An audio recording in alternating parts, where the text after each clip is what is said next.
tragedia della Solfatara, dove persero la vita mamma, papà e figlio veneziani. Definitiva la condanna per il gestore del sito di Pozzuoli. La sentenza della Cassazione ha stabilito per l'uomo 5 anni di reclusione.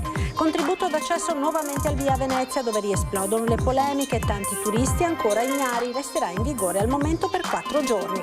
Continuano le passeggiate civiche al sottopasso di Marghera, luogo di degrado e aggressioni. L'associazione Buongiorno Marghera tiene alta l'attenzione sul tema sicurezza.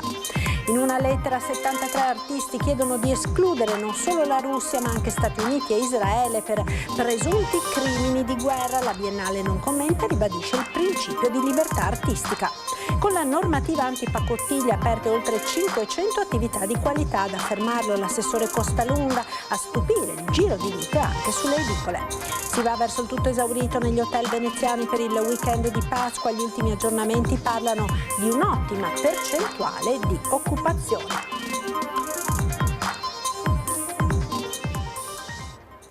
Buonasera, ben ritrovati con l'edizione veneziana dei nostri telegiornali. In primo piano la tragedia della Solfatara di Pozzuoli, nella quale perse la vita un'intera famiglia veneziana, mamma, papà e figlio. Condanna definitiva per il gestore del sito di Pozzuoli. La sentenza della Cassazione ha stabilito per l'uomo 5 anni di reclusione. È definitiva la condanna a 5 anni di carcere per Giorgio Angarano, legale rappresentante della società che gestiva l'area della Solfatara di Pozzuoli, teatro della tragedia del 12 settembre 2017 in cui persero la vita 3 persone. La decisione è arrivata dalla Corte di Cassazione, che ha respinto il ricorso della difesa, rendendo così irrevocabile la pena già stabilita nei precedenti gradi di giudizio. Le vittime furono Massimiliano Carrer, Tiziana Zaramella e loro figlio Lorenzo, una famiglia veneziana in visita al sito naturalistico. Quel giorno una voragine si aprì improvvisamente sotto i loro piedi. 3 vennero inghiottiti e morirono soffocati dai gas vulcanici presenti nel sottosuolo. Si salvò soltanto il figlio più piccolo della coppia. Oltre alla conferma della condanna, i giudici hanno disposto un nuovo esame limitatamente alla questione della confisca dell'area, annullando su questo punto la sentenza della Corte d'Appello di Napoli. Nel processo di primo grado, conclusosi nel gennaio del 2021, erano stati assolti gli altri 5 imputati, tutti soci della società di gestione, assoluzioni poi confermate anche in appello. Primi 4 giorni di contributo d'accesso a Venezia, in una città presa d'assalto dai turisti. Anche quest'anno il provvedimento ha riacceso dibattiti e polemiche sulla sua efficacia per governare o ridurre i flussi di visitatori in città.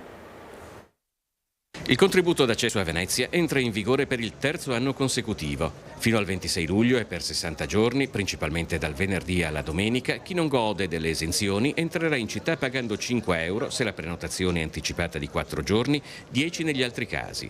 L'anno scorso il contributo d'accesso a Venezia ha generato quasi 5 milioni e mezzo di incassi attraverso 720.000 turisti paganti. Le giornate erano state 54, 6 in meno di quest'anno. Paying a ticket to visit cultural places must be prohibited. Pagare un biglietto per entrare in una città dovrebbe essere proibito, dice la ragazza. Queste 8 studentesse spagnole in Erasmus a Modena hanno appena speso complessivamente 80 euro solo per aver messo piede in città. So expensive. Too expensive. Yes, maybe.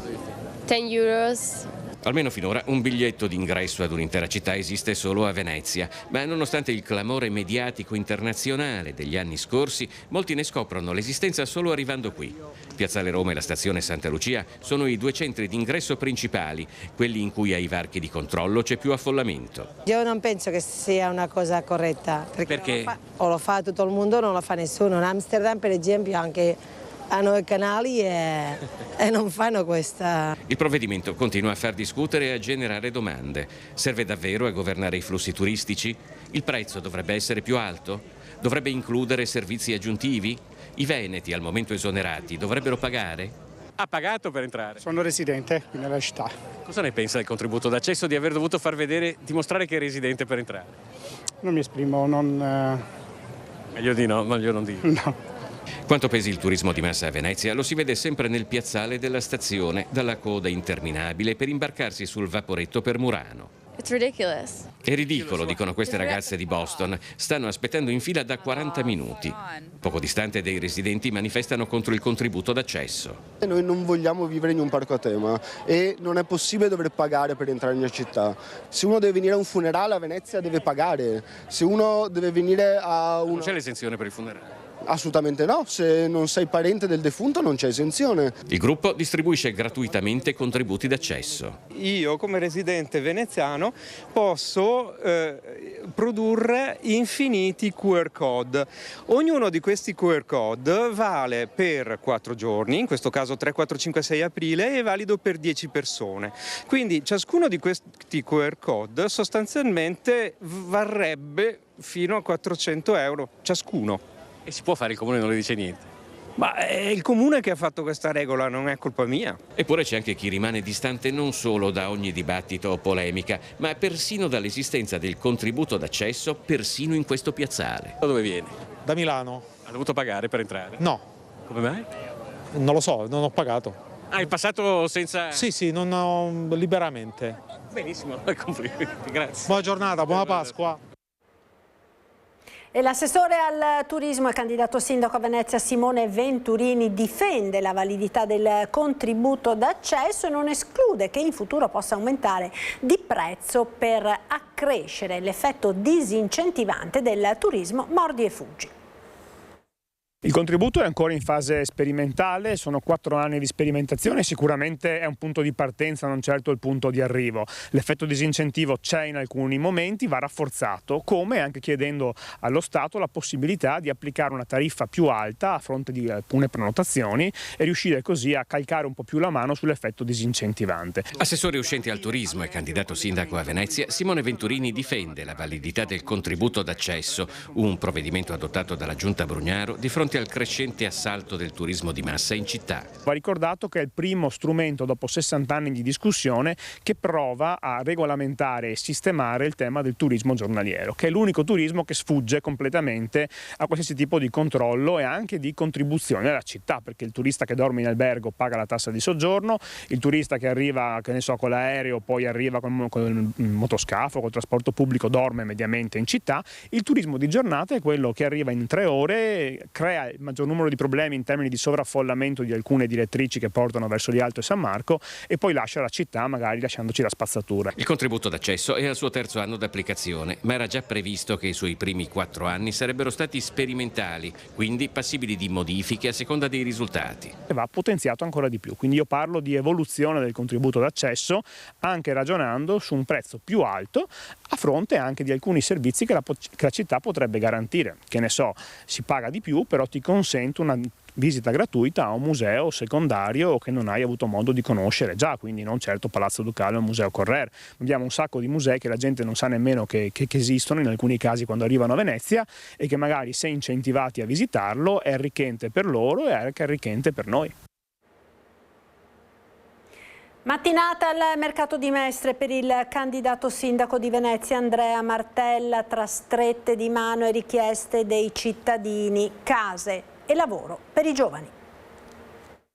Un incoraggiamento importante da parte di tante cittadine e cittadini nei confronti della nostra proposta e della nostra voglia di cambiamento. Una domanda di cambiamento che sento arrivare dalla città. Abbracci e tante strette di mano, quelle che il candidato sindaco ha incontrato nella mattinata passata al mercato di Mestre, un modo per farsi conoscere e intercettare bisogni e necessità dei cittadini.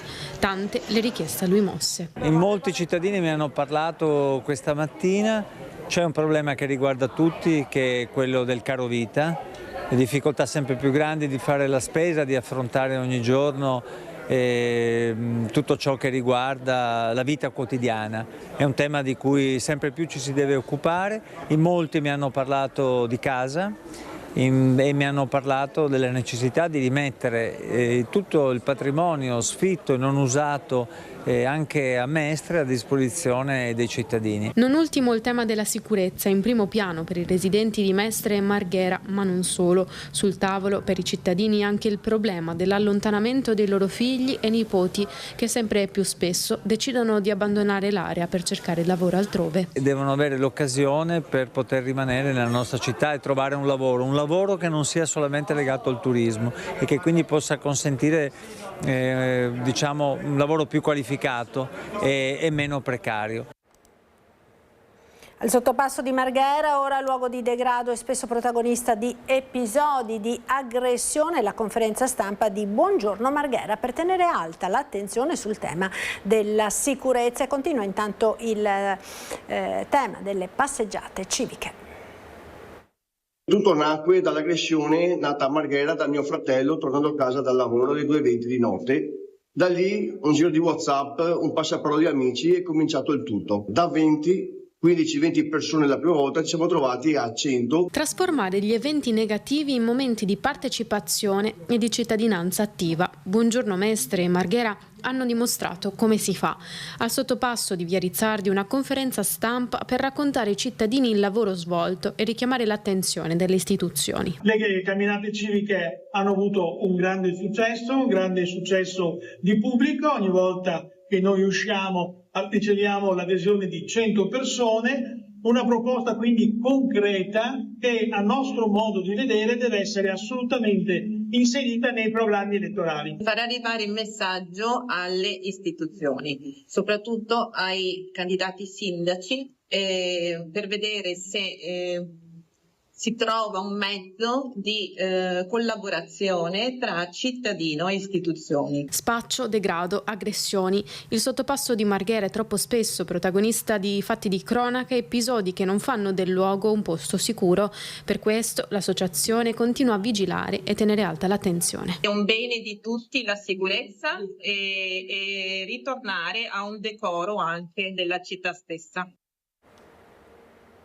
Ed ora una notizia di cronaca relativa ad un grave fatto che si è verificato questa mattina a Venezia. Un uomo di circa 30 anni è stato arrestato dopo che aveva puntato un coltello alla gola a un dipendente di Unicredit in Calle Larga Mazzini per farsi consegnare dei soldi. L'uomo è stato fermato sul posto dai carabinieri entrati in azione con un collega in servizio alla vicina Banca d'Italia che sentendo il trambusto proveniente dall'Unicredit ha allertato il 112. È accaduto quindi questa mattina a Venezia. E torniamo ora a parlare di Biennale perché non c'è solo la Russia nel mirino delle proteste. Alla Biennale di Venezia appunto 73 artisti chiedono anche l'esclusione degli Stati Uniti d'America. Dopo la richiesta di non aprire il padiglione della Russia, rischia di crearsi un nuovo preoccupante effetto domino alla 61esima esposizione internazionale d'arte della Biennale di Venezia, che si svolgerà appunto a Venezia tra i giardini e l'Arsenale in altri luoghi della città dal 9 maggio al 22 novembre di quest'anno. 73 artisti in una lettera aperta hanno chiesto, ed è questa la novità, che oltre alla Russia non venga dato spazio per lo stesso principio nemmeno a Stati Uniti d'America e Israele, in quanto gli Stati sono ritenuti dai firmatari responsabili di orrendi crimini di guerra. Tra coloro che hanno sottoscritto la missiva, destinata a far ancor più discutere e a gettare nuova benzina sul fuoco, anche 3 dei 5 curatori principali del team di Corio Cuo, che stanno realizzando nel suo nome la mostra della Biennale della compianta curatrice del padiglione centrale dei giardini. A cosa porterà questa lettera oggi è difficile pronosticarlo. La Biennale di Venezia, visto l'alto profilo istituzionale sempre mantenuto, come d'abitudine non commenta la lettera per non rifocolare nuove polemiche. Il presidente Pietrangelo Buttafuoco ha sempre sottolineato la libertà artistica di espressione, cosa ben diversa e distinta dai governi e dagli stati. La Biennale in 131 anni è stata fedele a questo inderogabile principio e non ha mai censurato nessuno. Gli stati poi non sono invitati dalla Biennale, ma devono solo comunicare la loro partecipazione.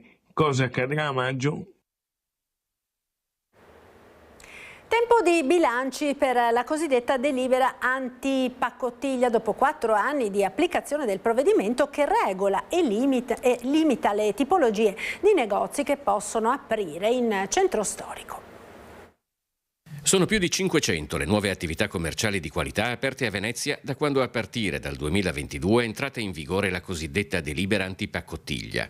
Dopo 3 anni di sperimentazione, il coordinamento tra Regione e Ministero della Cultura ha permesso di trasformare l'anno scorso le restrizioni sperimentali in un assetto regolamentare definitivo sul tipo di commercio che può aprire nel centro di Venezia. Tanti negozi per il cittadino, ma anche nelle strade di maggior flusso turistico negozi di alto profilo per chi viene a visitare la città. Ci sono state anche più severità, diciamo, nel controllare l'applicazione dei regolamenti. Abbiamo chiuso molte attività e soprattutto nei nostri uffici esiste una commissione tecnica nella quale viene valutata la possibilità di capire se quell'attività che vuole aprire è consona o rispettosa del regolamento. Da maggio 2022 a marzo 2026 hanno alzato le saracinesche 86 negozi di alta gamma, 65 di artigianato artistico, 28 tra negozi di oggetti d'arte e gallerie.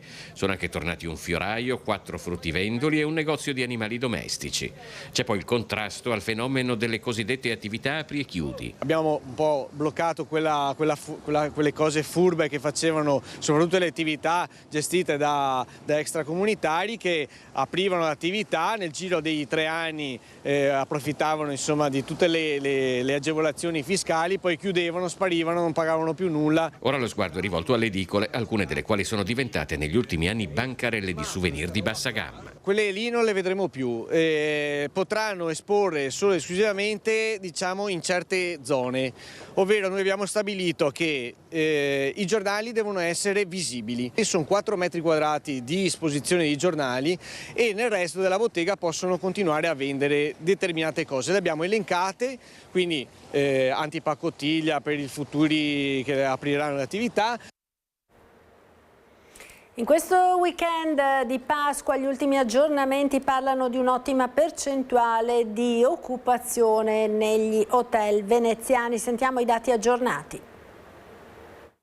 La situazione internazionale della guerra è sempre molto grave e delicata, ma con le prenotazioni last minute, gli ultimi dati aggiornati delle prenotazioni alberghiere in città indicano che a Venezia ci sarà il pienone di turisti in arrivo in laguna per festeggiare la Pasqua.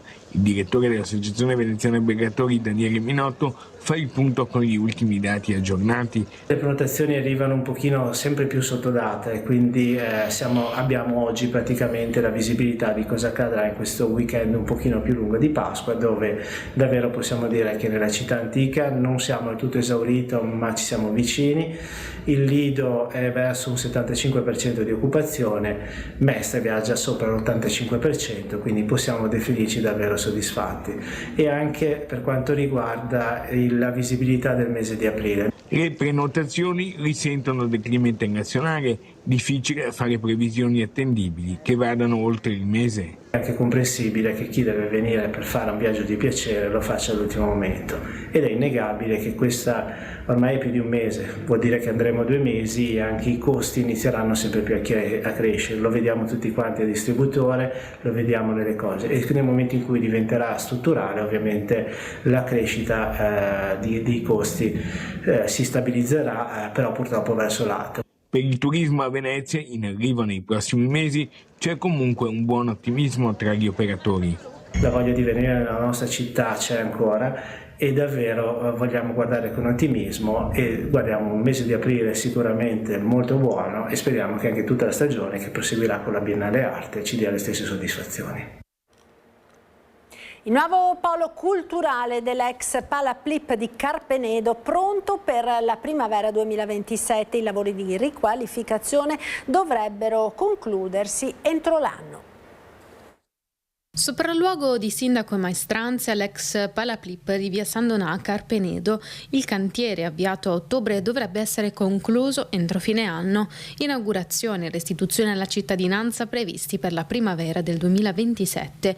Il polo sarà aperto anche alle associazioni, gestito dalla Fondazione Musei Civici, che lo collegherà al circuito della terraferma Emeroteca dell'Arte e il nuovo Museo di Arte Contemporanea MUVEC. Abbiamo una gestione centralista dell'intero compendio, non diamo in concessione i vari spazi eccetera, verrà gestita dalla Fondazione Musei con personale proprio. L'idea è stata quella di recuperare la natura dell'edificio originario con una riorganizzazione interna degli spazi. Ci sarà una zona espositiva dove verranno esposte le opere di giovani artisti che operano nel territorio, verrà realizzato una caffetteria e un ristorante e in particolare qui dove ci troviamo ad esempio verrà realizzato un auditorium, cioè una sala multifunzione per le associazioni e le differenti attività che giovani, anziani, famiglie possono svolgere all'interno. Ed è tutto per questa edizione veneziana dei nostri telegiornali. Grazie per essere stati con noi. Vi lascio come sempre dopo la sigla alle previsioni del tempo. Arrivederci.